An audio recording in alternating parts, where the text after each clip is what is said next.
Now, before we talk about the game, there was news this afternoon that Sir Alex Ferguson was taken to hospital after falling unwell shortly before the game at Old Trafford. We have been told it was a precautionary move and not an emergency situation. And, of course, everyone here at Match of the Day sends our very best wishes. And he would have enjoyed Manchester United's first league double over Liverpool in a decade. They've qualified for Champions League football next season, which, as Michael Carrick says, is not something they want to over-celebrate, but is crucial to the club moving forward financially as much as anything else. And also, it was Kobbie Mainoo who did it. And that, what a journey he's been on, Micah. He's been, as a player, he's been outstanding.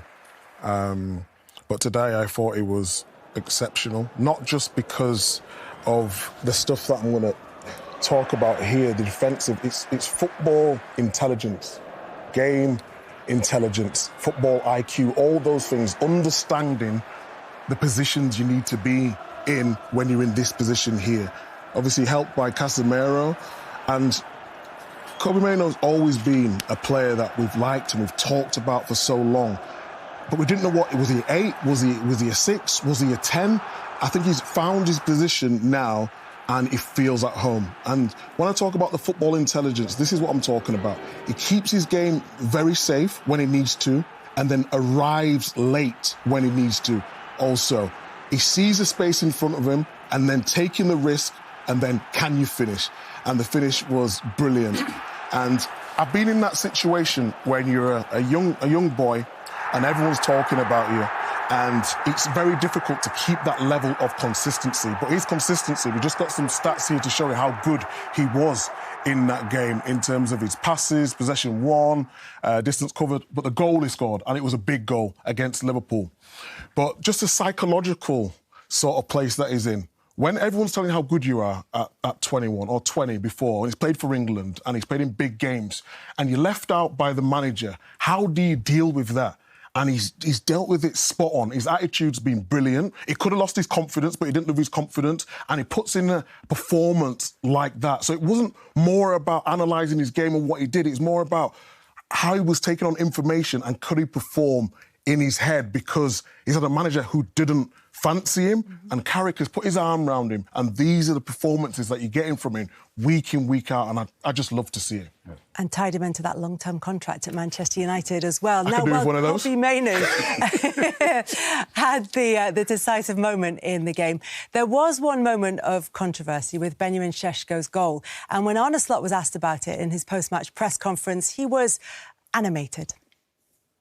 I don't think it's a surprise to anyone this season that if there is a VAR intervention, or if there's something that you could look at, or could be left, could be right, then that decision goes against us. That has been the whole season, every single time the same.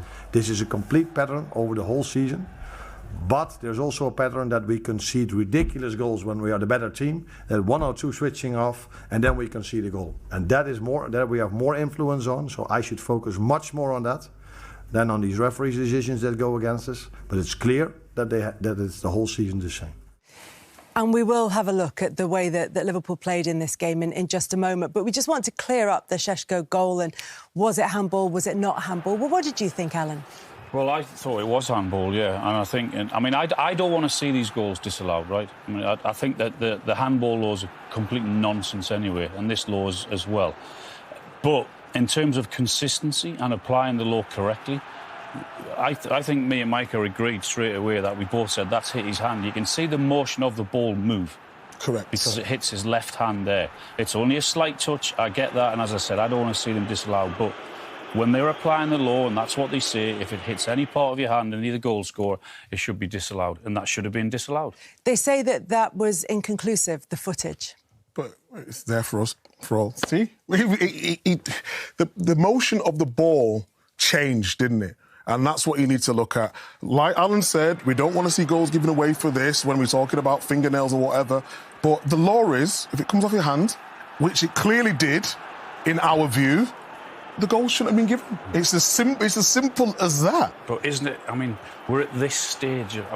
This is where we're at now. This is where they've got us. We're actually debating whether it's flicked onto his finger.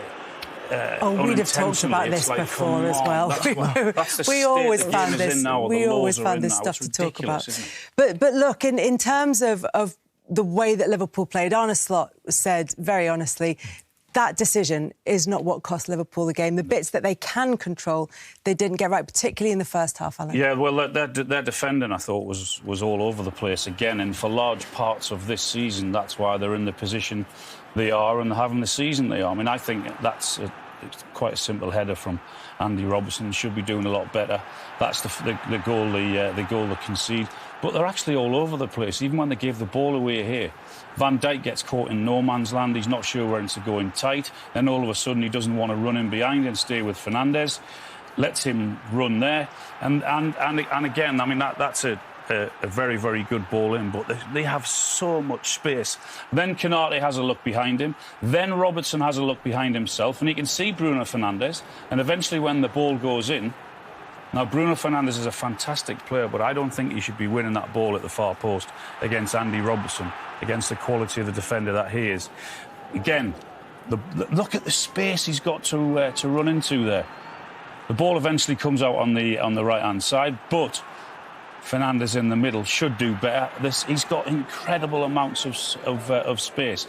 And also the concern is here, Cunha.